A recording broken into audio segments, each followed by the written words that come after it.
জি sir মনে আছে। ওকে, আচ্ছা শেষ করার আগে একটু বলে নেই, don't be worried about the class test, it will be an open book exam,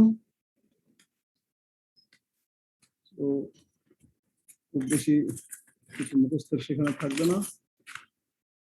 okay, it will be an open book exam, কাজে তোমার বই দেখতে কোনো অসুবিধা নাই। আচ্ছা, স্ক্রিন দেখতে পাচ্ছ? স্ক্রিন শেয়ার হচ্ছে, দেখতে পাচ্ছ? দেখতে পাচ্ছ, ওকে। We were talking about one-dimensional consolidation এবং তার এই টপিকসটাই কন্টিনিউ করছি টুডে। আমরা কনসলিডেশনের ক্ষেত্রে বলেছি যে on the specimen we apply a load or pressure and then take dial readings over a time period of about 24 hours or more. তো এই যে একটা নির্দিষ্ট প্রেসার দিয়ে তারপরে আমরা ডায়াল রিডিং নিচ্ছি বিভিন্ন সময়ে এবং একটা টাইমের সিকোয়েন্সও আগের ক্লাসে আমরা বলেছি যে 0, then 0.25 minute, then 0.5, then 1, 2, 4, 8, and 15, 30 in minutes, 1 hour, then 2 hour, 4 hour, 8 hour, and 24 hours, and maybe 48 hours. এইভাবে আমরা রিডিং নেই। তাহলে টাইম, একটা নির্দিষ্ট টাইম এবং রিডিং, এরকম একটা কতগুলো ডাটা আমরা পাই প্রত্যেকটা লোড ইনক্রিমেন্টের জন্য। And we can plot this information in this way in a arithmetic scale, normal graph paper এ একদিকে ডিফরমেশন আরেকদিকে টাইম লগ স্কেল। ও এটা নরমাল গ্রাফ পেপার হবে না, এটা তাহলে কি ধরনের গ্রাফ হবে? সেমি লগারিদমিক প্লট হবে, একদিকে অ্যারিথমেটিক স্কেল আরেকদিকে লগারিদমিক স্কেল। এবং এইখানে এই যে অ্যারো দিয়ে একটা জিনিস ইন্ডিকেট করা হচ্ছে, সেটা হচ্ছে এই কোয়ান্টিটিটা কোন দিকে বাড়ছে। কারণ এই ধরনের প্রবলেম তোমরা অন্য জায়গায় ফেস করেছো গ্রেন সাইজ ডিস্ট্রিবিউশন কার্ভ আঁকার ক্ষেত্রে। সো এইদিকে টাইম বাড়ছে টুয়ার্ডস রাইট, আর ডিফরমেশন সেটা এইখান থেকে নিচের দিকে বাড়ছে। তো এইটা প্লট করলে এরকম একটা কার্ভ হবে, একটা এস শেপের মতো একটা কার্ভ হবে। এই কার্ভের আমরা তিনটা জোন আইডেন্টিফাই করতে পারি, যেগুলোকে স্টেজ 1, স্টেজ 2 এবং স্টেজ 3 বলা হয়েছে। এই স্টেজ 1, স্টেজ 2, স্টেজ 3 কি মিন করবে? স্টেজ 1 এটাকে বলা হচ্ছে ইনিশিয়াল কম্প্রেশন, এটা কজড বাই প্রিলোডিং। এই যে আমরা ওভার কনসলিডেটেড শব্দটা কতদিন পেয়েছি, সো এর আগে তাতে লোড দেওয়া হয়েছিল বা বেশি লোড ছিল, সো এরকম জিনিস হচ্ছে প্রিলোডিং। এরকম স্টেজ এটা ইন্ডিকেট করে সেই স্টেজ। স্টেজ 2 প্রাইমারি কনসলিডেশন, এইটা অনেকটা স্ট্রেট লাইন পোর্শন বলা চলে। এই জায়গাটায় এটা হচ্ছে প্রাইমারি কনসলিডেশন ঘটে এবং এতে এক্সেস পোর প্রেসার ডিসিপেটেড হয়। থার্ড স্টেজ যেটা এখানে আবার কার্ভ হয়ে কার্ভটা এদিকে স্ট্রেট লাইন ফলো করে, এটা বলা হচ্ছে সেকেন্ডারি কনসলিডেশন। এবং গতদিন আমরা যে 3 ধরনের সেটেলমেন্ট বা সেটেলমেন্টকে ভাগ করেছিলাম বিভিন্ন কম্পোনেন্টে, এইখানে এই অংশে যে সেটেলমেন্ট আবার ঘটে সেটা হচ্ছে সেকেন্ডারি কনসলিডেশন সেটেলমেন্ট। এইখানে আর এক্সেস পোর প্রেসার থাকে না, কারণ all the excess pore pressure dissipated at the end of the primary consolidation. এইখানে যেটা ঘটে সেটা হচ্ছে plastic rearrangement of the soil fabric, সেটা ঘটে এই অংশে। So these are the 3 stages of a time dial reading curve. তো এরকম টাইম ডায়াল রিডিং আমাদের কি একটাই হবে একটা ওয়ান ডিমেনশনাল কনসলিডেশন টেস্টে? Can you visualize? কে বলবে?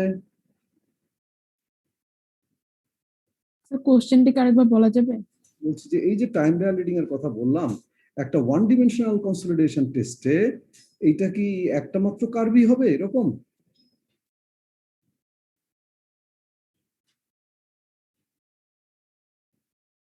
আপনারাও নিশ্চয়ই আমার কথাটা বুঝতে না পারার কথা নয়। একটা লোডের জন্য তো একটা হবে, একটা লোডের জন্য একটা হবে। সো এইটুকু ইউ আন্ডারস্টুড। কে বললে এটা? স্যার 115। 115, আচ্ছা। ওকে, ভেরি ফাইন, তুমি বুঝতে পেরেছো। হ্যাঁ। অন্যদের কি অবস্থা? তুমি সাদিয়া বলছো, তাই তো? হ্যাঁ, অন্যদের কি অবস্থা? কারণ আমরা এটা বলছি একটা লোডের জন্য, ফর গিভেন লোড ইনক্রিমেন্ট, কথাটা উপরেও আছে, এবং প্রতিটা লোড ইনক্রিমেন্টের তাহলে একটা কনসলিডেশন টেস্টে তো এরকম শুধু একটা লোড ইনক্রিমেন্ট নয়, সেখানে একাধিক লোড ইনক্রিমেন্ট আছে, এবং আজকে ক্লাসের শুরুতেও সেটা বলেছি। সো প্রতিটা লোড ইনক্রিমেন্টের জন্য তাহলে এরকম একটা করে কার্ভ পাবো। ওকে, খেয়াল করে দেখো, এই ক্ষেত্রে এই টাইমটা এখানে কি জিরো প্লট করা যাবে? টাইমের semi logarithmic plot, log of zero কি আছে?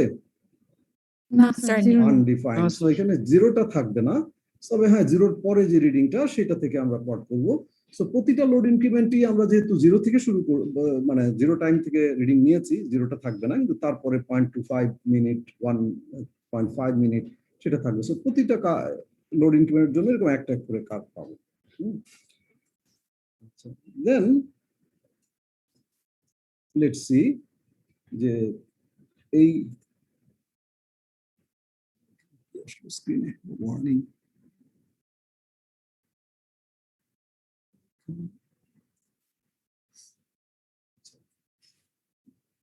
এই যে তাহলে প্রতিটা লোড ইনক্রিমেন্টে একটা করে কার পাবো, এবং খেয়াল করে দেখো এই লোড ইনক্রিমেন্টের শেষে এসে সেটা 24 ঘন্টা হোক, 48 ঘন্টা হোক, 72 ঘন্টা হোক, তাহলে এইখানে প্রথম লোড ইনক্রিমেন্টের সময় কোনো এক জায়গায় এখানে ইনিশিয়াল ভয়েড রেশিওটা থাকার কথা।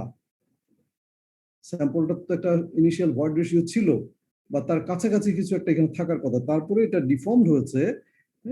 ডিফর্মড হয়ে তার ভলিউমে কমেছে। ভলিউমে কমলে কি ভয়েড রেশিও বাড়বে না কমবে? রেশিও কমে যাবে, তো কমে যাবে। তো কমে যে এটা তাহলে কোনো একটা ভ্যালু এখানে দাঁড়াবে, এবং সেই ভ্যালুটা আমরা ক্যালকুলেট করতে পারার কথা। কারণ আমি এখানে ডায়ামিটারের কি কোনো পরিবর্তন হচ্ছে এই জায়গায় স্পেসিমেনের? আমরা গতদিন যে টেস্টের অ্যাপারেটাস দেখিয়েছি তাতে কি ডায়ামিটারের কোনো পরিবর্তন হচ্ছে? ডায়ামিটার পরিবর্তন হওয়া সম্ভব না। কেন সম্ভব না? কারণ এটা একটা মেটাল রিং এর মধ্যে, শুধুমাত্র সে ভার্টিক্যাল কনফাইন্ড, তাই শুধুমাত্র ভার্টিক্যাল ডিরেকশনে সে ডিফর্ম করতে পারে। আমরা ভার্টিক্যাল ডিরেকশনে লোড দিয়েছি, সো ল্যাটারালি সে এক্সপান্ড করতে পারে না। এই জন্য এটা ওয়ান ডিমেনশনাল কনসলিডেশন। সো প্রতিটা লোড ইনক্রিমেন্টের পরে তাহলে যে ভয়েড রেশিওটা থাকবে সেটা এই লোড ইনক্রিমেন্টের final void ratio, and we will get another void ratio for another load increment. যত আমরা লোড বাড়াবো স্যাম্পলটা আরেকটু স্কুইজ করবে, এবং আর তার ভয়েড রেশিও আরো কমবে, এরকম। So now we want to get the void ratio, যে একটা লোড ইনক্রিমেন্টের পরে তার ভয়েড রেশিও কত হবে। we need this information. এটা একটা স্টেপ বাই স্টেপ প্রসেস এখানে দেখানো হলো, যে এটা কেমন করে আমরা পেতে পারি। আমরা স্যাম্পলের ইনিশিয়াল হাইট জানি, আর তার স্যাম্পলটার ওয়েটও জানি, ড্রাই ওয়েট, কারণ টেস্টের পরে আমরা এটাকে ওভেন ড্রাই করে তার ওয়েট নিচ্ছি। এটার ক্রস সেকশন এরিয়া জানি, বিকজ রিং এর ডাইমেনশন নোন, আগে থেকেই জানি। স্পেসিফিক গ্র্যাভিটি, এই ম্যাটেরিয়ালের স্পেসিফিক গ্র্যাভিটি টেস্ট করে বের করছি, আর ইউনিট ওয়েট অফ ওয়াটার এটা universal for a given temperature, test temperature. Then তাহলে আমরা এখানে সলিড হাইটটা বের করতে পারি এরকম একটা ফর্মুলা থেকে। এটা তুমি জাস্ট মুখস্থ করার কিছু নেই, তুমি যদি ফেজ ডায়াগ্রাম দেখো তাহলে সেখান থেকে তুমি পাবা।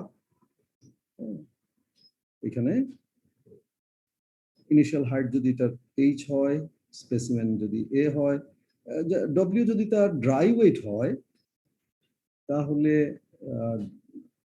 তার ভলিউম কত, এখানে এটাকে আমরা WS divide by GS gamma W তে ভলিউম, গামা W ভলিউম, তাহলে তাকে এরিয়া দিয়ে ভাগ করলে কি হবে? হাইট হবে। Height. So that's what we have calculated. Okay. So you see, you don't need to memorize. Come on. And then if you have calculated the sample solid height, then you can you know the volume, কারণ তোমার total হাইটটা জানা, তার থেকে void height, total height যদি h হয়, void height কি হবে, টোটাল h মাইনাস hs, এবং hs তো ফিক্সড নাকি, hs এর কি কোনো পরিবর্তন হচ্ছে এই স্যাম্পলের? as long as কোনো পরিবর্তন হচ্ছে না। কিসের পরিবর্তন হচ্ছে? শুধুমাত্র ভয়েড হাইটের পরিবর্তন হচ্ছে উইথ লোডিং। সো আমরা এখানে স্টেপ 2 তে তার ভয়েড হাইট পেলাম, আর ভয়েড হাইট পেলে আমাদের ভয়েড রেশিও ক্যালকুলেশনে কি আরো সুবিধা আছে? বাই ডেফিনেশন ভয়েড রেশিও কি হবে? Volume of void divided by volume of solid. Volume of solid আসলে কি দাঁড়ায়? যেমন ভলিউম অফ ভয়েড সেটা হচ্ছে hb ইনটু a, এটা যদি হাইটে বলি আমরা, এটা ভয়েড হাইট, তাকে ক্রস সেকশন এরিয়া দিয়ে মাল্টিপ্লাই করলে we get the void volume, and solid হাইটকে ক্রস সেকশন এরিয়া দিয়ে মাল্টিপ্লাই করলে we get the solid volume. আসলে যেহেতু cross section remains the same a, তাহলে ভয়েড রেশিওটা just hb by hs। So আমরা যেহেতু এটাকে hv, আর আমরা hb-টা এখনো কোথা থেকে পাবো সেটা বলিনি, বাট hs-টা আমরা ক্যালকুলেট করতে পেরেছি এখান থেকে। হ্যাঁ, তো প্রথম যখন স্যাম্পলের হাইট এবং ক্রস সেকশন এরিয়া স্যাম্পলের ওয়েট জানি, সেখান থেকে hs পেয়েছি, আর এখানে hv। এখন এখানে কি দরকার আমার? hv দরকার। তাহলে এইখানে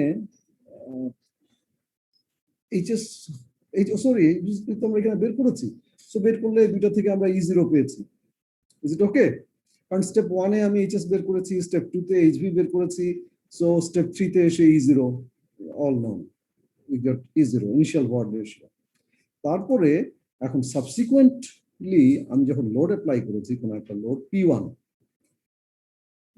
সেই লোডটা জন্য ভয়েড রেশিও এট দ্য এন্ডে কত হবে? সেটা হচ্ছে ধরো e1, সেটা হবে আমার e0 minus the change in void ratio. আর চেঞ্জ ইন ভয়েড রেশিও সেটা কি আসবে? এই ফর্মুলা যদি চিন্তা করো, চেঞ্জ ইন ভয়েড রেশিও আসবে, এখানে তো এই নিচের এইচএস এর কোনো পরিবর্তন নাই, পরিবর্তন হচ্ছে শুধুমাত্র V, HV. So delta HV divided by HS. এবং কেন মাইনাস? Because it's reducing. কারণ তুমি তো ম্যাথামেটিক্স শিখেছো, এখানে e is a function of HV, HS is fixed. So তুমি যদি ডেল ই ডেল এইচভি নাও, সেভাবে চিন্তা করে দেখতে পারো, it will be the same. সেটা ডিসক্রিট একটা ইনক্রিমেন্ট বা ডিক্রিমেন্ট চিন্তা করলে এইখানে ডেল্টা এইচ, সেভাবেও চিন্তা করতে পারো। সো এখানে e1 minus e0, sorry e1 equal to e0 minus delta ই, এবং e0 আমরা এখানে বের করলাম। তাহলে এই জিনিসটা এখন এইচএস তো আগেই বের করা আছে, এখানে কোথায় স্টেপ 1 এ এইচএস বের করা আছে, আর ডেল্টা h1টা কোথা থেকে পাচ্ছি? I am recording the deformation of the sample. এটা এই যে আজকেও যে কার্ভের শুরুতেই আমরা বললাম যে এইখানে আমার ডায়াল রিডিং ছিল, এখানে ডায়াল রিডিং আছে, সো এটা টোটাল ডিফরমেশন, সেটা ডায়াল রিডিং এর দুটো ডিফারেন্সকে আমি যদি ডায়াল কনস্ট্যান্ট দিয়ে মাল্টিপ্লাই করি, I get the deformation. So delta H আমার নোন, সো ডেল্টা এইচ যেহেতু known, I get calculate e1। এটাকে শুধুমাত্র e1 পেলাম, তাই কি? একইভাবে পরের যে লোড ইনক্রিমেন্ট, সেটার জন্য আমি e2 পাবো, তারপরে লোড ইনক্রিমেন্ট সেটার শেষের আমি e3 পাবো। So for all the load ইনক্রিমেন্টস আমি একটা করে ভয়েড রেশিও ক্যালকুলেট করতে পারবো। এই ভয়েড রেশিওটা কোন সময়কার ভয়েড রেশিও স্যাম্পলের, এটা নিশ্চয়ই ভিজুয়ালাইজ করতে পারার কথা। এই যে এতগুলি কথা বললাম, যে একটা লোড চাপানোর পরে তার সর্বশেষ সেই লোডটার ফাইনাল রিডিং যখন নিয়েছি, সেই সময়ের ডিফরমেশন হিসাব করেছি, এবং সেই সময়ে যে ভয়েড রেশিও সেটা। তাহলে with all this information I can make a plot of void ratio versus pressure, কারণ এই লোড ইনক্রিমেন্টটা যেটা প্রতিটা লোড ইনক্রিমেন্টের জন্য একটা ফাইনাল ভয়েড রেশিও আমরা ক্যালকুলেট করতে পারছি, এন্ড সেটার থেকে আমরা এরকম প্লট তৈরি করতে পারি, যেটাকে বলা হচ্ছে ই log P plot, void ratio versus pressure.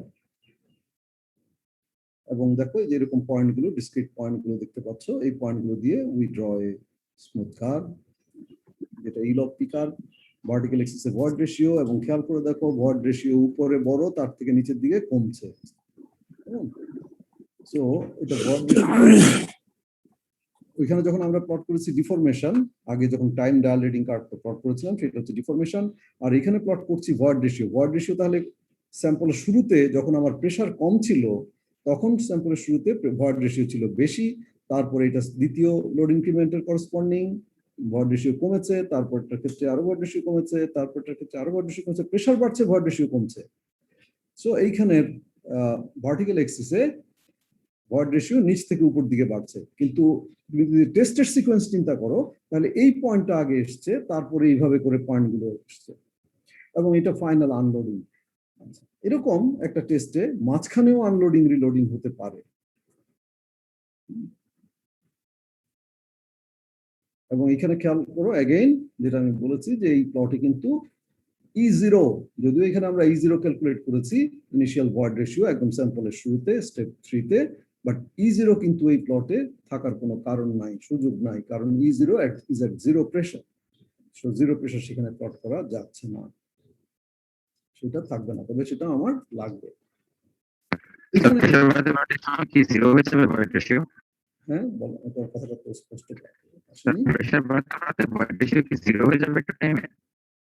Pressure versus void ratio, কোন এক্সিসটা জিরো হবে, কোন কোয়ান্টিটিটা জিরো হবে? স্যার ও বলতেছিল যে প্রেসার বাড়তে বাড়তে কি ভয়েড রেশিওটা জিরো হয়ে যাবে কিনা। তুমি না কি বলো? ইউ হ্যাভ সাফিসিয়েন্ট বাই নাও, তোমরা তো একেবারে শিশু নয়, তোমরা তো এই বয়সে আসতে। হ্যাঁ স্যার, মানে যে ও এটা কি জিজ্ঞেস করছিল। না না, ও যে জিজ্ঞেস করেছে আমি অন্যদেরকেই বলছি আর কি, ঠিক আছে, ও বুঝতে পারেনি। অন্যদের কি ধারণা ভয়েড রেশিও জিরো হওয়ার মানে কি? জিরো হওয়ার তো সম্ভব না, ওয়ান সম্ভব ফেজ না, হয়ে স্যার। যাবে, তাহলে জিরো হ্যাঁ। পসিবল না। ওয়ান ফেজ হয়ে যাবে, খালি সলিড পার্টিকেল পসিবল না। হ্যাঁ, তো আমি তো সেটাই বলছি যে একটা ডাম মানুষ সে কিছুই চিন্তা করতে পারে না, তোতাপাখি। আর তুমি তো এই পর্যন্ত আসতে অনেক জ্ঞান নিয়ে এসছো, and you are very meritorious all of you, আমার চেয়েও বেশি মেধাবী। হ্যাঁ, আমরা আমাদের সময় যেটুকু দেখেছি, যেটুকু তোমরা এখন ডিজিটাল যুগে জন্ম থেকেই তোমরা ডিজিটাল সিস্টেম দেখছো, তোমাদের মেধা তো আরো শার্প হওয়ার কথা। সো আস্ক ইউরসেলফ অলওয়েজ, হ্যাঁ, তাহলে তুমি নিজেই আনসার খুঁজে বের করতে পারবে। এটা ভয়েড রেশিও কখনো জিরো হওয়া সম্ভব না, তাহলে তো সেখানে সলিড ছাড়া আর কিছু থাকবে না। কেমন একটা সয়েলের ক্ষেত্রে এটা সম্ভব না। ওকে, আচ্ছা, নেক্সট তাহলে আমরা যেটা দেখলাম যে আমাদের ওয়ান ডিমেনশনাল টেস্ট থেকে আমরা ই-লগ পি কার্ভ পাচ্ছি, এবং এখানে ই-লগ পি কার্ভের মধ্যে একাধিক লোডিং আনলোডিং হতে পারে। এইটা যেমন ফাইনাল একটা আনলোডিং, আনলোড হলে এখানে কি হচ্ছে এটা বুঝতেই পারছো, এটা উপর দিকে কেন গেল, এটা কেন এরকম নিচের দিকে আসলো, এটা এখান থেকে উপর দিকে কেন গেল না কার্ভটা? So have I answered this? এদিকে তোমরা রিয়েলাইজ করতে, হ্যাঁ আনসার দেইনি, তোমরা কি রিয়েলাইজ করতে পারছো না? স্যার প্রেসার তো আর কি কমতে পারবে না এত। হ্যাঁ, আমি তো বলেছি কথাটা যে প্রেসার তো আমি এই পয়েন্টে যা প্রেসার ছিল তারপরে যে লোড ইনক্রিমেন্ট দিয়েছি তাতে কি হচ্ছে, প্রেসার তো বেড়েছে, সো এটা তো ডান দিকেই যেতে হবে, ডান দিকেই যেতে হবে। আর প্রেসার বাড়ার সঙ্গে সঙ্গে ভয়েড রেশিও সেটা কি হয়েছে, কমেছে। তাহলে কি এটা এখান থেকে এদিকে উপরে যাওয়ার কোনো সুযোগ আছে? না। এখন কেউ যদি টেস্ট করে বলে স্যার আমার তো এটা এখানে উপরে আসছে, তাহলে তাকে কি সিদ্ধান্তে উপনীত হতে হবে? স্যার টেস্ট ঠিক হয় না, ভুল হয়েছে কোনো, মানে মান নিতে, হ্যাঁ ডাটা নিতে ভুল করছে। হ্যাঁ, তাহলে দেখো তোমার যদি আন্ডারস্ট্যান্ডিং থাকে মূল জিনিসটা নিয়ে, তাহলে কোনটা পসিবল কোনটা ইম্পসিবল ইউ ক্যান ডিসাইড। তখন তুমি বলবে না না আমি তো এটা পাইছি বললেই তো হবে না, you may have got something wrong, তোমার ক্যালকুলেশন ভুল হতে পারে, রিডিং নিতে ভুল হতে পারে। So that's what we say যে তুমি অ্যাজ এন ইঞ্জিনিয়ার তোমার তো ফান্ডামেন্টালস জানা থাকতে হবে প্রত্যেকটা ইনফরমেশনের, সেটাই তোমার কাছ থেকে কাম্য। কেমন একজন টেকনিশিয়ান সে হয়তো বলতে পারে এটা তো উল্টা দিকে আসছে, কিন্তু তার বেসিকটা জানা নাই, সে বলতে পারে, কিন্তু তুমি সেটা বলবে না। আর এখানে কোনো পয়েন্ট যদি ধরো ইরেটিক আসলো, তাহলে সেই পয়েন্টটাকে কি ধরতে হবে, সেটা কি সম্ভব না? তুমি জানো এটা অ্যাবসার্ড, এটা হতেই পারে না, আমি প্রেসার দিয়েছি ভয়েড রেশিও কমবে, ভয়েড রেশিও বেড়ে যাওয়ার কোনো স্কোপ নাই। নেগলেক্ট করবো স্যার ওইটাকে। In that case, what can be done? একটা হতে পারে হ্যাঁ সেই পয়েন্টটাকে নেগলেক্ট করে মানে কাউন্টে না নিয়ে একটা গ্রাফ অথবা যদি বেশিরভাগ পয়েন্ট ইরেটিক হয় তখন আবার আবার করতে হবে। আবার করতে হবে। So you see, these are the fundamental things I want you to understand. আচ্ছা, এখানে এই যে ইলকপি গ্রাফ তার নেচারটা এখানে দেখো ইলকপি গ্রাফ এটা ওয়ার্ড রেশিও এদিকে প্রেসার স্কেলে ওয়ার্ড রেশিও এদিকে বাড়ছে এই অ্যারোটা দিয়ে নিশ্চয়ই বুঝতে পারছো আগেরটা আমি দেখিয়েছি। হ্যাঁ, কোন কোন বই অবশ্যই জায়গায় পি এর জায়গায় সিগমা ব্যবহার করা হয়েছে প্রেসারের, আমরা সিগমা নোটেশনে ব্যবহার করি। এখানে এই যে ইলকপি কার্ভের নেচার নিয়ে আমি ডিসকাস করতে চাচ্ছি। এই কার্ভের নেচারটা একটু একটু তো বলেছি কি হতে পারে কার্ভের নেচার। এখানে আমরা কার্ভের নেচারে কয়েকটা স্টেজে ভাগ করেছি, এ টু বি, এখানে একটু কার্ভ, এখানেও তাই ছিল। This is actual test. এখানে ওই জায়গাটা কার্ভ ছিল, তারপর একটা স্ট্রেট লাইনের মতো দেখা যাচ্ছে। এবং এই এ বি যে অংশটা এখানে দুটো ডিস্টিংক্ট লাইন মনে হচ্ছে, এখানে একটা curvature change. A to B এই অংশটাকে recompression stage, and B to C এটাকে বলা হচ্ছে virgin compression, and C to D এটা এখানে এটা চেহারা দেখে বুঝতে পারছো, এরগুলো থেকে দেখে বুঝতে পারছো এটাকে বলা হচ্ছে এটা আনলোডিং হচ্ছে। আনলোডিং হলে তারপরে আবার রিলোডিং। এরকম আনলোডিং রিলোডিং কি তোমরা এই পর্যন্ত কোথাও করেছো কোনো ম্যাটেরিয়ালে? জি স্যার, করেছিলাম। কোথায় করেছো স্যার? এটা মনে হয় 2-2 মেবি করা হয়েছে। স্যার ইয়াতে করেছিলাম, স্টিলের ক্ষেত্রে। স্টিলের টেস্টে। এই যে দেখো, এটা কি ভুলে যাওয়ার মতো জিনিস? না তুমি স্যার। মাইল্ড স্টিলের টেস্ট করেছিলে সেকেন্ড ইয়ারে এসএম লেভেল নাকি? সো সেটা ভুলে যাওয়ার জিনিস নয়। আনলোড করলে এবং রিলোড করলে সে এক্স্যাক্টলি একই পাথ ফলো করে মোস্ট অফ দি ম্যাটেরিয়াল। না স্যার। স্যার সো তুমি জানো এই জায়গায় এটা একটা হিস্টেরেসিস লুপ, তুমি সেটা জানো। এখানেও সেটা সি থেকে ডি যেটা এটা আনলোডিং, এন্ড ডি থেকে যখন আবার এই প্রেসার বেড়েছে এই দিক থেকে যতই ডান দিকে যাচ্ছি প্রেসার বাড়ছে, এটা আবার রিলোডিং। হ্যাঁ, এটা হচ্ছে এটাকে রিবাউন্ডও বলি আমরা আমাদের সয়েলের ভাষায় টার্মিনোলজিতে। এন্ড এইখানে তাহলে এইটা এই পয়েন্ট থেকে যখন আনলোডিং করলে তখন এটা কি এই পাথ ফলো করেছে? করেনি। এইখান থেকে এটা যখন আনলোডিং করা হলো তার মানে এই জায়গায় এই যে ডিফরমেশনটা এটা ভয়েড রেশিওটা এটা কি ইন্ডিকেট করছে? এখানে পার্মানেন্ট ডিফরমেশন হয়েছে এই যে ভার্টিক্যালি এই জায়গায়। হ্যাঁ, so permanent deformation ochre here. কেমন এটা? তারপরে ডি থেকে যখন আমরা আবার এটাকে লোডিং করি, হ্যাঁ, আবার লোড বাড়াই, প্রেসার বাড়াই, দেখা যায় সেখানে আমি যদি ভয়েড রেশিওগুলো ওইভাবে প্লট করি বিভিন্ন পয়েন্টে, দেন এটা আবার এরকম ভাবে এসে এই ইনিশিয়াল এই যে ভার্জিন কম্প্রেশন কার্ভ যেটা সেইটাকে আবার ফলো করে একটা জায়গায় এসে। এটা তোমরা সিমিলারিটি খুঁজে পাও তোমরা কিসের সঙ্গে? সেই যে স্ট্রেস স্ট্রেইন কার্ভ মাইল্ড স্টিলের সঙ্গে। আনলোড রিলোড করলে প্রথমে সেটা যা হবে, পরে আবার আনলোড করলে সেখান থেকে আবার উপরে যে সে আগের কার্ভ ফলো করে। স্যার তার মানে কি যে প্রথমে যে আমরা স্যার ভয়েড রেশিওটা পেয়েছিলাম সেই ভয়েড রেশিওতে আর যাওয়া পসিবল না? না, সেখানে আর যাওয়া পসিবল না। পসিবল কি এখানে কি বলা মনে হয় আর যাওয়া পসিবল? না স্যার, তুমি কখনো। লোড কমাতে পারছো কিন্তু সেই ভয়েড রেশিওতে সে আর ফিরে যাবে না। তো এটি কি অনেক বেশি কম্প্রেসড হয়ে গেছে এজন্য সে আর আগের মতো এক্সপ্যান্ড করতে পারছে না ওজন্য? এটা অনেক বেশি কম্প্রেসড নয় আসলে, সয়েল ইলাস্টিক না মাইল্ড স্টিলের মতো। মাইল্ড স্টিলের ক্ষেত্রে তো সেটা ঘটে না, তোমার ইলাস্টিক জোন যেটা শুধু সেইখানে সেটুকু ঘটে, এবং সয়েলের ক্ষেত্রে সেই ইলাস্টিক জোনটা ভেরি ভেরি স্মল। জি স্যার, অনেক কম। অনেক কম। সো এটা একটা আন্ডারস্ট্যান্ডিং না যে এই যে ম্যাটেরিয়ালের মধ্যে যে ডিফারেন্স, মানে স্টিলের ক্ষেত্রে এটা কি এবি ইলাস্টিক জোন?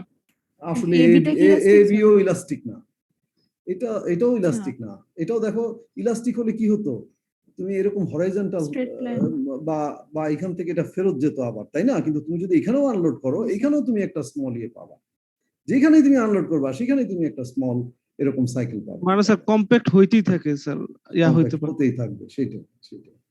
এটা সয়েল খুব অল্প স্ট্রেন, তোমরা তো স্ট্রেন কথাটা বুঝো।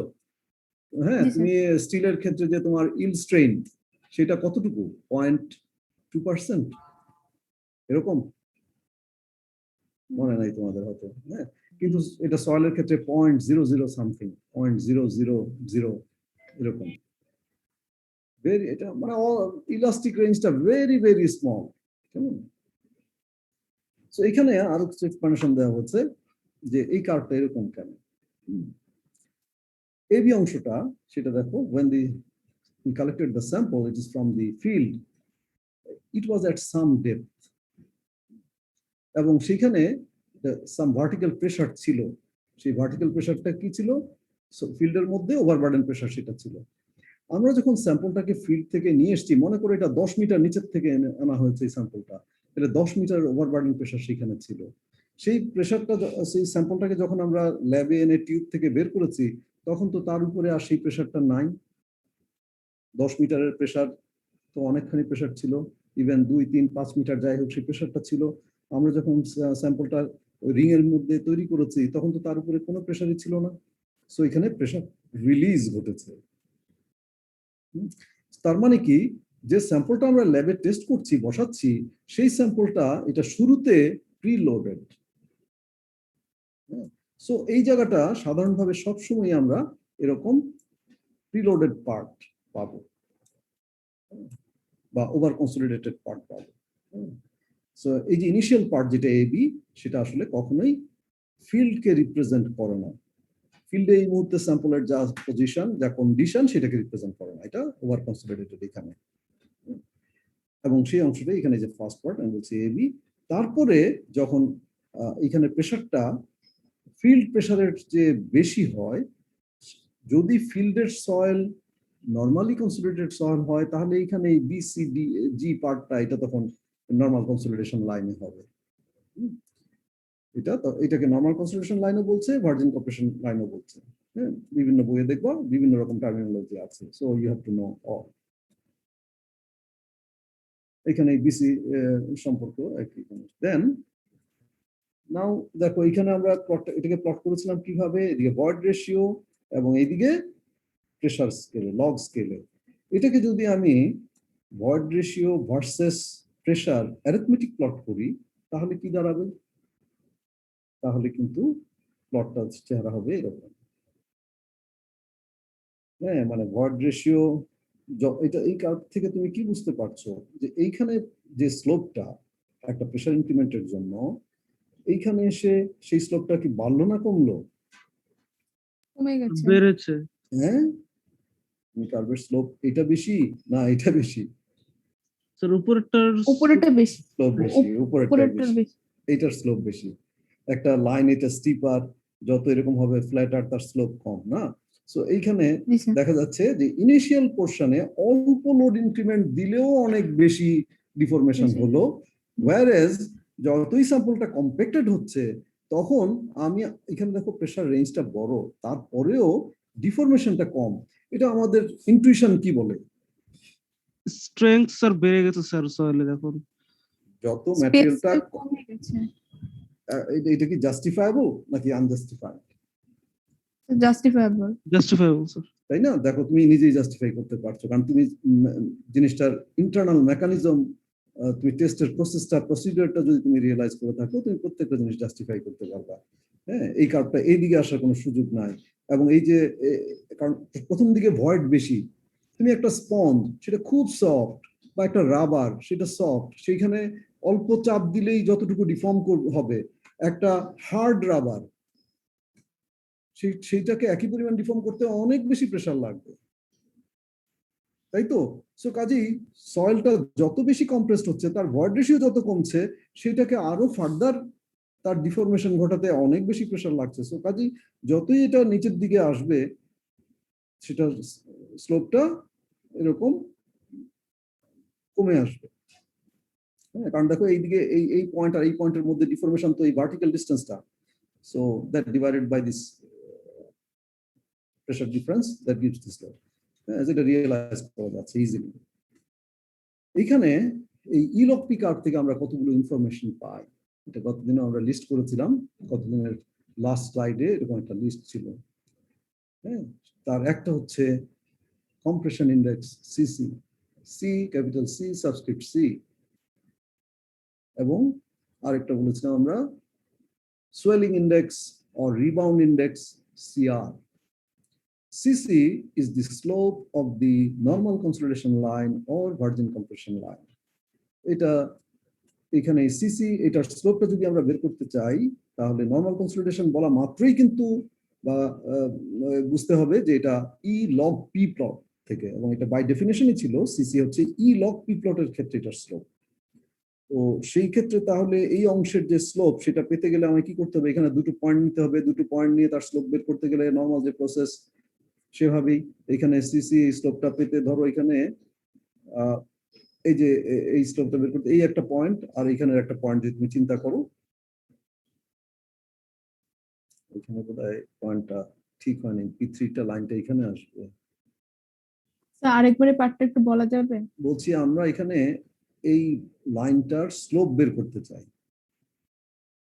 স্লোপ বের করতে যে এখানে স্লোপ বের করতে এরকম এক ভার্টিক্যাল দুটো পয়েন্ট নিচ্ছ, এখানে একটা পয়েন্ট এখানে একটা পয়েন্ট নিবে, নিয়ে তারপরে কি করবে, দিস ভার্টিক্যাল ডিফারেন্স রেশিও বের করবে। এই তো তো রেশিও বলছে, আমি বললাম যে এখানে আমি দুটো পয়েন্ট নিয়েছি, একটা ধরো এই পয়েন্ট, এটা স্লোপটা দেখানো হচ্ছে, আর এখানে যে পয়েন্ট দুটো আসলে এখানে ক্যালকুলেশন নিয়েছি সেটা হচ্ছে এই যে একটা হচ্ছে E3 আর E4, E3 minus E4, E3 কোনটা এই পয়েন্টটা, E4 কোনটা এই পয়েন্টটা, তাহলে E3 আর E4 এই দুটো ডিফারেন্স হচ্ছে আমার ডেল্টা ই উপরে এই ভার্টিক্যাল ডিসটেন্সটা ডিভাইডেড বাই কি হবে, ডিভাইডেড বাই এই হরাইজন্টাল অংশটা। জি স্যার। হরাইজন্টাল অংশটা আমি সেটা বলছিলাম যে এখানে যে আমি ভার্টিক্যাল লাইন এঁকেছি P3, এটা হওয়া উচিত এই জায়গাটায়, এটা এই P4 লাইনটা হওয়া উচিত এইখানে, কেমন? তাহলে এই দুটো ডিফারেন্স করতে যেমন লগ অফ P4, এখানে log of P4 minus log of P3, সেটা হবে এই ডিসটেন্সটা, that gives me the slope. এবং এই যে স্লোপ, এটার কি কোনো ইউনিট আছে, কোনো ইউনিট থাকবে এটার? ভয়েড রেশিওর কোনো ইউনিট আছে? ভয়েড রেশিওর কোনো ইউনিট নাই। ইউনিট নেই। নিচেরটার কোনো ইউনিট আছে? না স্যার, প্রেসারের রেশিও তো। রেশিও তো, সো এই জন্য এগুলো ইন্ডেক্স, এগুলোর কোনো ইউনিট নাই। একই রকম ভাবে এটা যদি তুমি বুঝে থাকো তাহলে এখানে সিডি লাইনের যে স্লোপ, যদিও এখানে অ্যাকচুয়াল কার্ভটা এরকম আনলোডিং রিলোডিং এরকম হয়, বাট এটাকে আমরা আইডিয়ালাইজ করি এরকম একটা লাইন দিয়ে, সিডিএ লাইনটা দিয়ে, কেমন? তো সেইটার স্লোপটা দিবে আমাকে rebound index or recompression index or swelling index. Rebound মানে এইখান এই দিকের এটা রিবাউন্ডও বলা হয়ে থাকে, রিলোডিং বাউন্ডও বলা হয়ে থাকে। এইখান থেকে যখন আমি আনলোডিং করছি এটা আনলোডিং কার্ভ অথবা সোয়েলিং কার্ভ, সো সোয়েলিং ইন্ডেক্সও বলা হয়ে থাকে। এবং এখান থেকে যখন এখানে আবার ফেরত আসবে এটাকে রিবাউন্ডও বলা হয়ে থাকে, রিলোডিংও বলা হয়ে থাকে। এবং এটার স্লোপকে CS CR, S for swelling and R for reloading or rebound reloading, কেমন? সো সেটা যদি আমরা বলি একইভাবে আমরা স্লোপ বের করতে পারবো। এখানে E1 E2 দুটো যে পয়েন্ট নেওয়া হয়েছে, দেখো E1 এই পয়েন্টটা হচ্ছে E1, E2 এই লাইনের উপরে E2 আরেকটা পয়েন্ট নেওয়া হচ্ছে, so the vertical distance is E1 minus E2। এবং এটাও নিশ্চয়ই কেউ প্রশ্ন করবে না স্যার E1 মাইনাস E2 কেন করলাম, E2 মাইনাস E1 কেন করলাম না, কে বড় এটা তো বুঝতেই পারছো। E1 minus E2 divided by তাহলে এই দুটোর যে difference, so P1 and P2 এখানে লগ স্কেলে যেহেতু log of E2 minus log of P1, কেমন? এখানে এটা এমনিতে তুমি যদি বলো এটা স্লোপ নেগেটিভ নাকি, এটা স্লোপ নেগেটিভ, কিন্তু আমরা কি এখানে নেগেটিভ কোয়ান্টিটি হিসাব করছি? না স্যার। না স্যার।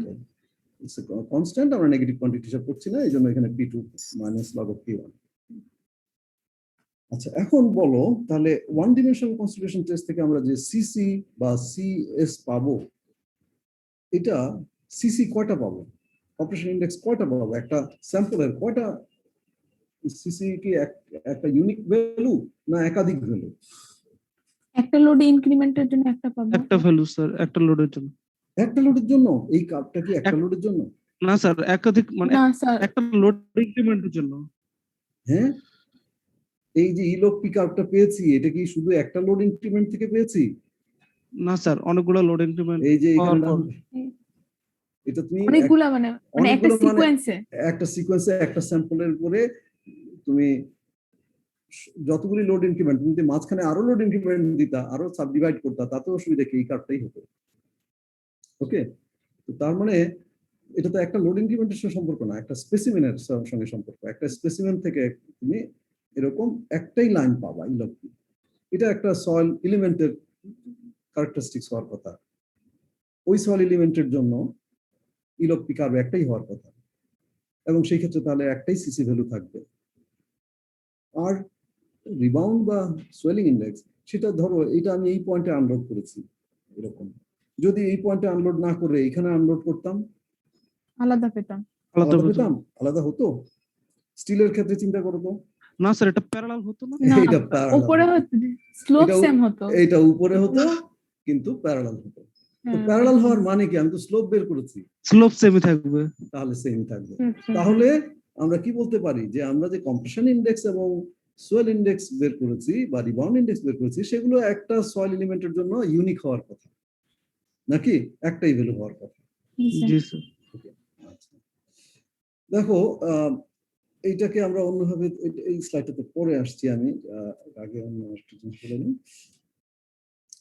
এই যে কম্প্রেশন ইন্ডেক্স, এটা এইটা টেস্ট আপ করতে আমাদের 2 সপ্তাহের মতো সময় লেগে যায়। ইট tax long time, but sometimes we don't have that time, বা অনেক প্রিলিমিনারি ক্যালকুলেশন করতে হয়। এই জন্য সহলে দেখবা সবসময় তোমার কোরিলেশনস ইত্যাদি রয়েছে, মানে ইনডাইরেক্টলি প্যারামিটারটা অ্যাসেস করার একটা ওয়ে রয়েছে, প্রিলিমিনারি ডিজাইন বা ইত্যাদি। বা অনেক ক্ষেত্রে এটা আমাদেরকে হেল্পও করে যে ভ্যালুগুলো আমরা পাচ্ছি সেটা কি গ্রহণযোগ্য কোনো ভ্যালু কিনা। এই জন্য যে আমরা সব সময় তোমাকে যখন আমি কোনো প্যারামিটার দেখাচ্ছি, সেখানে তার রেঞ্জগুলো কি হতে পারে সেটা বলছি সব সময়।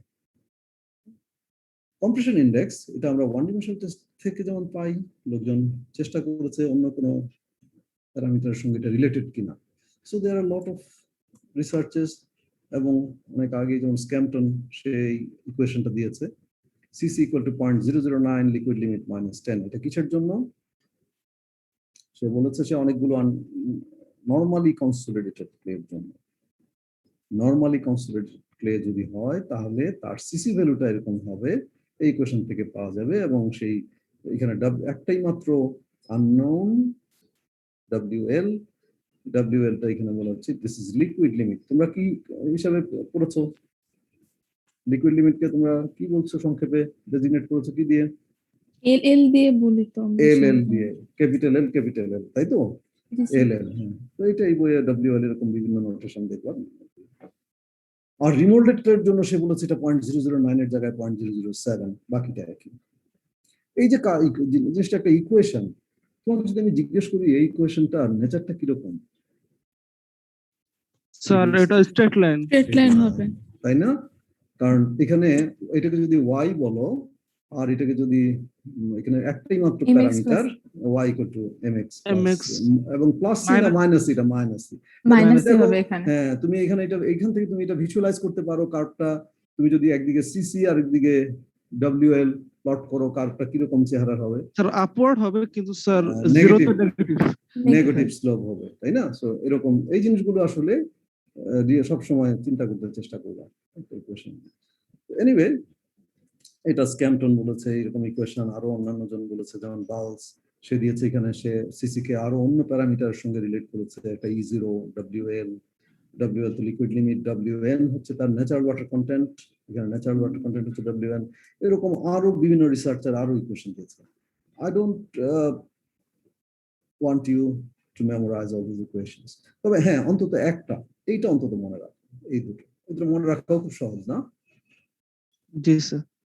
0.007 for normally consolidated, 0.009 for normally consolidated, and 0.007 for over consolidated বা remolded phase, over consolidated না, remolded phase। এখানে -10। কাজে তোমার যদি সিসি ভ্যালুর দরকার পড়ে, তোমার ডাইরেক্টলি দেওয়া না থাকে, কোনো প্রবলেমই, you can find it out from this equation at list.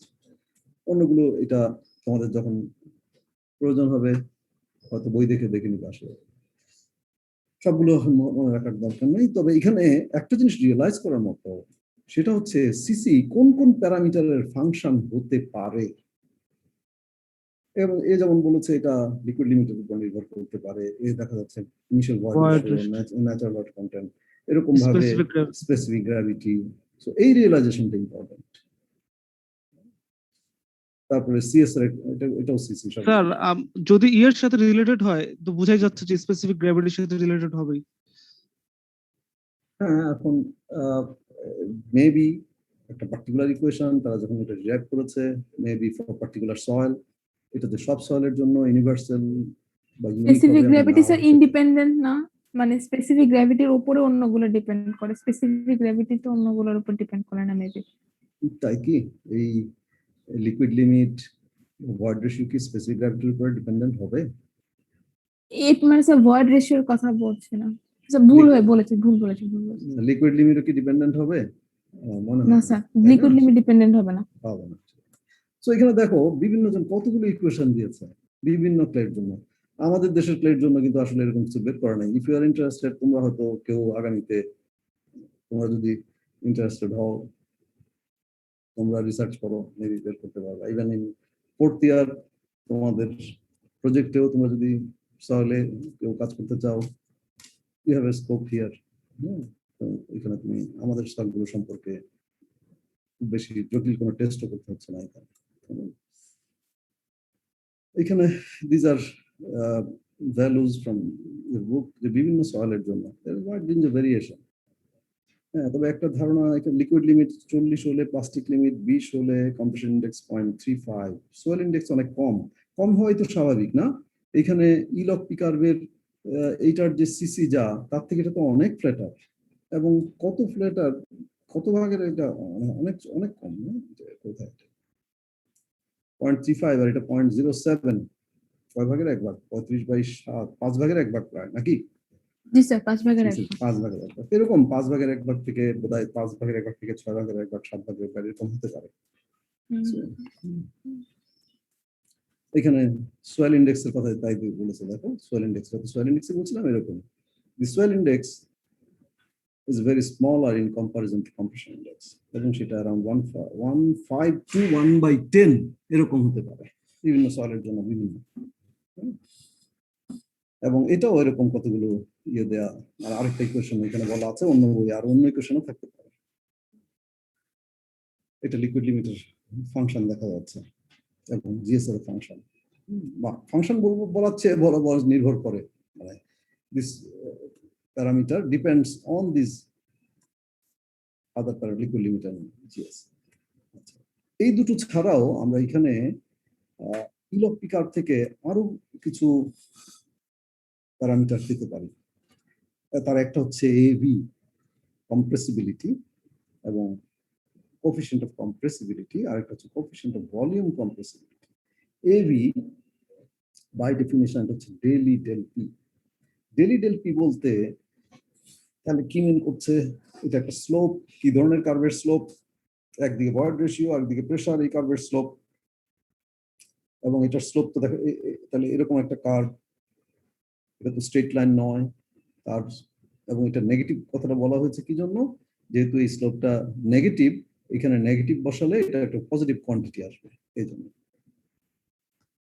হ্যাঁ, এবং এটা থেকে দেখা যাচ্ছে যে এখানে স্লোপটা যেহেতু ভেরি করছে, তাহলে এই প্যারামিটারটা, এবি প্যারামিটারটা, এটা নিশ্চয়ই একটা গিভেন সয়েলের জন্য কনস্ট্যান্ট হবে না। এখানে যেমন সিসির কথা বলেছিলাম, এটা কনস্ট্যান্ট, সিআর কনস্ট্যান্ট, কিন্তু এভিটা এটা কনস্ট্যান্ট হবে না। এটা এই পয়েন্টে যদি আমি ক্যালকুলেট করি, এবি যা হবে, এই পয়েন্টে তা হবে না, এই পয়েন্টে তা হবে না, ভেরি করবে। হ্যাঁ, আমরা এখানে ধরতে পারি যে এই থেকে এই পয়েন্ট দুইটার অ্যাভারেজ নিয়ে মাঝখানে বের করতে পারি।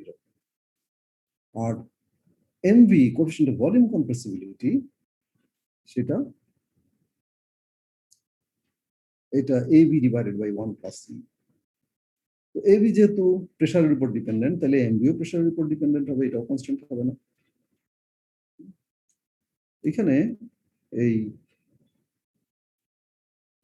সোয়ারিং ইন্ডেক্সের পরে তাহলে এখানে এই যে এই প্যারামিটার গুলো আমরা বের করতে কোনো অসুবিধা নাই। এই যেহেতু পয়েন্ট গুলো জানি, সেখান থেকে আমরা এগুলো বের করতে কোনো অসুবিধা নেই, বের করতে পারবো। হ্যাঁ, ভেরি গুড। আরেকটা প্যারামিটার, ও এখানে একটা জিনিস খেয়াল করার আছে, এবি কি ইউনিট আছে না নাই? না স্যার, ইউনিট, এটা ইউনিট থাকবে, এটা থাকবে। কেন? হ্যাঁ, কেন থাকবে? আগে তো লগ লগ ছিল দেখে ওটা ক্যান্সেল আউট হয়ে গেছে। ক্যান্সেল আউট হয়ে গেছে। এখানে দেখো ডেলি, এটার কোনো ইউনিট নাই, কোয়াড্রেটিকের কোনো ইউনিট তো নাই, ডেল পি আছে, ডেল পি একটা ইউনিট আছে। তার এটার ইউনিটটা কিরকম আসবে? আমার যদি প্রেসারের ইউনিটটা কেপিএ তে থাকে, তাহলে Per কেপিএ kp ইনভার্স, পার কেপিএ, কেপিএ ইনভার্স এরকম থাকবে। আর এমবির ইউনিটটা হয়ে যাবে কেপিএ। এখানে এছাড়া আরেকটা প্যারামিটারের কথা আমরা গতদিন যে লিস্ট দিয়েছিলাম সেখানে ছিল, সেটা হচ্ছে constrain modulus, EV modulus, all modulus, যে কোনো মডিউলাসই বলা হোক না কেন, in general it represents slope of stress strain curve, some form of stress versus strain. এখানে আমাদের এই জায়গায় এটা কনস্ট্রেইন মডিউলাস কেন বলা হচ্ছে, যেহেতু আমার স্পেসিমেনটা কনস্ট্রেইনড, এটা ল্যাটারালি কোনো দিকে যেতে পারছে না, কাজে এখানে আমি যে স্ট্রেস স্ট্রেইন মডিউলাস পাবো সেটা কনস্ট্রেইন মডিউলাস, বা অনেক সময় এটাকে ওয়ান ডিমেনশনাল মডিউলাস বলছে। এবং এটা আমরা সহজেই বের করতে পারি যে এটার এক্সপ্রেশনটা এই যে এখানে ইভি ইকুয়াল টু 1/mv হবে, বা ইভি কে আমরা এভির সঙ্গে রিলেট করতে পারি কেমন করে, খুব সহজ, এটা ভিবি সেটা EVS by definition and total volume, V equal to VS plus VV, তাহলে ভিবির জায়গায় আবার EVS, so V equal to দাঁড়াচ্ছে VS into 1 plus C. And এইখান থেকে এখন তুমি যদি বলো যে if there is volume change delta V, তো এটাকে ডিফারেন্সিয়েট করলে কি হবে, এখানে কে ভিএস তো কনস্ট্যান্ট, ভিএস এর রেসপেক্টে তো ডিফারেন্সিয়েট হবে না, ডিফারেন্সিয়েট করলে কার রেসপেক্ট হতে পারে, ভয়েড রেশিও। তো তাহলে ডেল ভি করলে ডেল ই কি আসবে, ডেল, আমি যদি ডেল ভি বাই ভি করি তাহলে এখানে del E, del V by V করলে এখানে কি আসবে, এটা এটা এটার সঙ্গে তো একটা ভিএস আছে, ই ভিএস বাই এখানে ডেল, ডেল ভি করলে এখানে আসবে sir VS del e, sir VS একটা ডেলি আসবে, কেমন? হ্যাঁ, তো সেইখান থেকে যেমন এই ডেলভির জায়গায় বসাতে পারছি আমরা ভিএস ইন্টু ডেলভির জায়গায়, আর স্ট্রেইন যেহেতু বের করছি এখানে, স্ট্রেইন মানে ভি দিয়ে ভাগ করছি, সো ভি এই ভি দিয়ে এখানে ভাগ করেছি, হ্যাঁ, এটা সিম্পলিফাই করলে ডেলি বাই 1 প্লাস সি আসে, so this becomes the volumetric strain. তাই তো, এটা তো এগ্রি করো, ভলিউমেট্রিক স্ট্রেইন তোমার linear strain delta L by L, volumetric strain delta V by V, এটা তোমরা বোধহয় 8 বা 9 এ পড়ে এসছো। জি স্যার। তো তাহলে একইভাবে তাহলে এখানে ভলিউমেট্রিক স্ট্রেইনের যে এক্সপ্রেশনটা পেলাম, তাহলে আমার মডুলাস কি হবে, ডেল পি বাই মানে stress by strain, so ultimately you see এটাকে তুমি পাচ্ছ এই এক্সপ্রেশনটা ইন টার্মস অফ এবি অথবা in terms of MV. So আমরা এই টেস্ট থেকে তাহলে কনস্ট্রেইন মডুলাস সেটাও পেতে পারি, এবং এখানে আমি জাস্ট তোমাদের দেখানোর চেষ্টা করেছিলাম যে বিভিন্ন ম্যাটেরিয়াল লোডিং কন্ডিশন,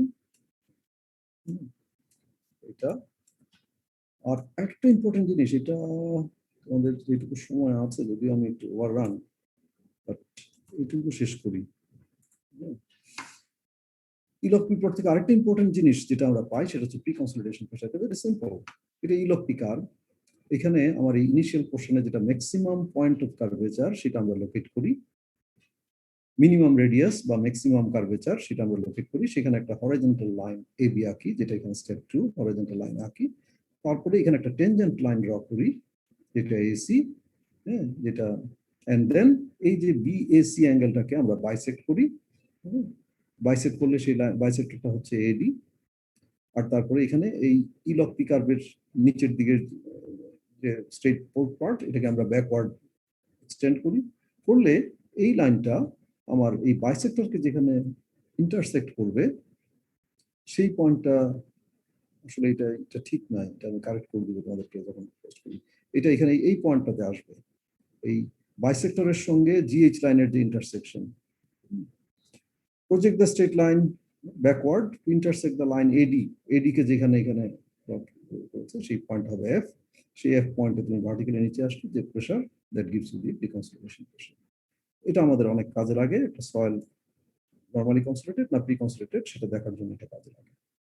সো এই পর্যন্তই আজকে ডিসকাশনের ছিল, আর এখানে একটা ওয়ান ডিমেনশনাল কনসলিডেশন টেস্টের অ্যাকচুয়াল ডাটা সেগুলো থেকে দেখতে পারো, বিভিন্ন প্যারামিটার বের করা হয়েছে, এবং গ্রাফিক্যালি এগুলোকে প্লট করলে দেখো এবি এটা ভেরিয়েশন হবে প্রেসারের সঙ্গে, এটা যেরকম করে সবসময়, হ্যাঁ, এটা কমার, এবি স্লোপ, ওটা তো স্লোপ ছিল ডেলি ডেল পি, তো স্লোপটা কমার কথা, এমবি সেটা ভেরিয়েশন হচ্ছে, দেন ইভি, এই ইভি প্যারামিটারটাও কিন্তু প্রেসার ডিপেন্ডেন্ট হওয়ার কথা, হ্যাঁ, একটা ভ্যালু না এগুলো, আর সিসি এবং সিএস সেগুলো একটা সলিড জন্য একটাই গুলি হওয়ার কথা। তো ঠিক আছে, এই পর্যন্তই তোমাদের সঙ্গে তাহলে 3টায় দেখা হবে। এবং যেটা আর- বলেছি যে গ্রাফ পেপার রাখবার সঙ্গে, গ্রাফ পেপার ইউজ করতেও পারো, যদি কোনো গ্রাফ দেওয়া হয় একটা স্কেল থাকলেই হবে, স্কেল দিয়ে তুমি আঁকতে পারবা। আর ওপেন বুক এক্সাম বলো, আরো কিছু একটা জিজ্ঞাসা? কোশ্চেন ছিল বলো বলো। স্যার, মানে একটা ম্যাথ ছিল, ওই ম্যাথে আমাদের যে ক্রিটিক্যাল গ্রেডিয়েন্ট যেটা আছে সেটা তো দুইটা ফর্মুলা, একটা gamma prime by gamma W আর একটা হলো এইচ ডিভাইড বাই, মানে পালানি কুমার স্যারের বইয়ের এক্সারসাইজ 8 নাম্বার ম্যাথ। ওটা দুইটা আলাদা আলাদা ফর্মুলার জন্য দুটা আলাদা আলাদা ক্রিটিক্যাল গ্রেডিয়েন্ট আসে। এখন ক্রিটিক্যাল গ্রেডিয়েন্টের ফর্মুলা, মানে দুটো ফর্মুলা তো একই সিচুয়েশন থেকে মেবি ডেভেলপ করেছিলাম, তো একই ভ্যালু আসার কথা না? প্রথমতেই একই তো আসার কথা। কত নম্বর স্যার এটা পালানি কুমার স্যারের বই 8 নাম্বার ম্যাথ সম্ভবত। নাম্বার? 8 নাম্বার না স্যার, 4 নাম্বার ম্যাম। আচ্ছা আচ্ছা স্যার, 4 নাম্বার এটা সি পেজ চ্যাপ্টারের ভিতর, তাই তো? এটা জি, তোমার কি এক্সাম্পলের 4 স্যার এক্সারসাইজ এক্সারসাইজের এটা বললাম। তোমাদের দেখো, তোমাদের অন্যদের যাদের ক্লাস আছে তোমরা লিভ করতে পারো, অসুবিধা নাই। ওকে, যাদের তোমাদের সবারই ক্লাস আছে তো অন্যরা লিভ করতে পারো। দেখি আমি সেটা সঙ্গে সঙ্গে answer করতে পারি কিনা। এক্সাম্পল এটা 7.4 নাকি? জি স্যার। 7.1, 7.2, স্যার 7.3। एग्जांपल 7.4 না স্যার, এক্সারসাইজের 4 এক্সারসাইজ নাম্বার। 7। হ্যাঁ, এক্সারসাইজের। জি স্যার, ও, এক্সারসাইজের 4 এক্সারসাইজটা তো নাম্বার। এখানে exercise সলভ করা নাই, এক্সারসাইজটা তো এখানে সলভ করা নাই, এক্সাম্পলটা তো সলভ করা ছিল, আনসার করা ছিল এখানে। স্যার ওখানে মোটামুটি ডাটা গুলা সব আছে, মানে সলভ না, তাহলে এক্সারসাইজের 4 লাগবে বলছে এটা কি স্যান্ড ডিপোজিট এরকম 187 পেজে স্যান্ড ডিপোজিট 12 মিটার থিক, এটা না। স্যার কোর্স বইটা দেখতে হবে। তোমার জি স্যার, এটাই sir, SN deposit. Sand deposit 12 metre thick overlies an impermeable জি straight স্যার, line 12 মিটার এটা। a wire is founded at a depth of 2 meter from the ground level. The difference in water level between the upstream and downstream sides of the wire is 6 meter.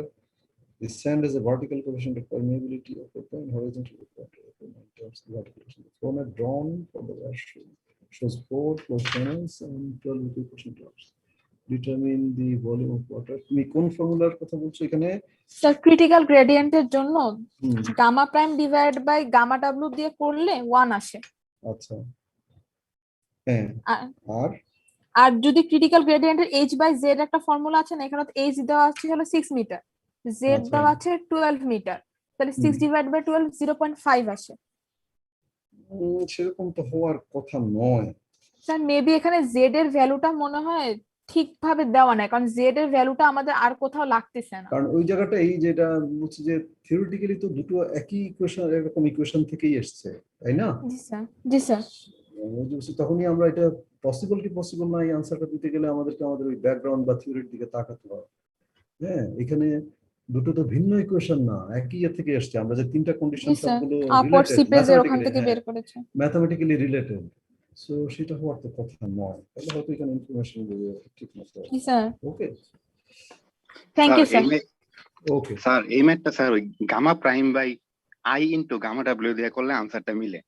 আচ্ছা ঠিক আছে, আমি এটা করে দেখবো। এটা জি sir, তোমাদের ওটাতে পরীক্ষায় করলে থাকছে অ্যানসার না। মিলে। হ্যাঁ ঠিক আছে, আমি হ্যাঁ। তোমাদেরকে পরীক্ষায় এটা থাকবে না, আমি এটা করে দেবো। ঠিক আছে, থ্যাংক ইউ স্যার।